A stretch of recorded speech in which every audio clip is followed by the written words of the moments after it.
بسم اللہ الرحمن الرحیم۔ رسول اللہ صلی اللہ علیہ وآلہ وسلم نے ارشاد فرمایا، جب تم میں سے کوئی رات کو نیند سے اٹھے تو اپنا ہاتھ برتن میں نہ ڈالے جب تک کہ اس پر 2 یا 3 بار پانی نہ ڈال لے، کیونکہ وہ نہیں جانتا کہ اس کا ہاتھ رات میں کہاں کہاں رہا ہے۔ رسول اللہ صلی اللہ علیہ وآلہ وسلم نے ارشاد فرمایا، جس شخص کی نماز عصر فوت ہو جائے گویا اس کے اہل و عیال اور مال و اسباب سب لٹ گئے۔ رسول اللہ صلی اللہ علیہ وآلہ وسلم نے ارشاد فرمایا، صدقہ مال میں کمی نہیں کرتا، کوئی شخص کسی کو معاف نہیں کرتا سوائے اس کے کہ اللہ اس کی عزت بڑھاتا ہے، اور کوئی اللہ کے لیے عاجزی نہیں کرتا سوائے اس کے کہ اللہ تعالیٰ اس کا درجہ بلند کر دیتا ہے۔ رسول اللہ صلی اللہ علیہ وآلہ وسلم نے ارشاد فرمایا، اپنے باپ دادوں کی قسم نہ کھایا کرو، اگر کسی کو قسم کھانی ہی ہو تو اللہ کے نام کی قسم کھائے ورنہ خاموش رہے۔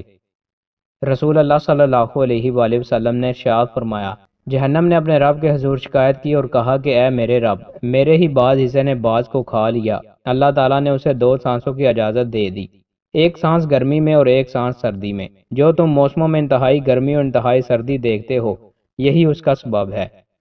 رسول اللہ صلی اللہ علیہ وآلہ وسلم نے ارشاد فرمایا، کوئی شخص ایسا نہیں جو جنت میں داخل ہونے کے بعد واپس دنیا میں لوٹنے کی خواہش کرے، اگرچہ اسے دنیا کی ہر چیز دینے کی پیشکش کر دی جائے، مگر شہید وہ 10 بار یہ چاہے گا کہ دنیا میں واپس آئے اور اسے قتل کر دیا جائے۔ یہ سب کچھ اللہ کے ہاں اپنے اعزاز اور اکرام کو دیکھنے کی وجہ سے ہوگا۔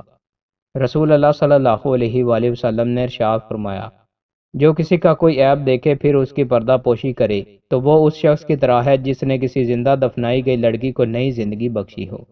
رسول اللہ صلی اللہ علیہ وآلہ وسلم نے ارشاد فرمایا، ہر بچہ فطرت اسلام پر پیدا ہوتا ہے، پھر اس کے ماں باپ اسے یہودی، نصرانی یا مشرک بناتے ہیں۔ عرض کیا گیا، اللہ کے رسول، جو اس سے پہلے ہی مر جائے؟ آپ نے فرمایا، اللہ خوب جانتا ہے کہ وہ کیا عمل کرتے۔ حضرت عائشہ رضی اللہ تعالیٰ عنہ سے روایت ہے، وہ نبی کریم صلی اللہ علیہ وآلہ وسلم کے ساتھ ایک سفر میں تھی۔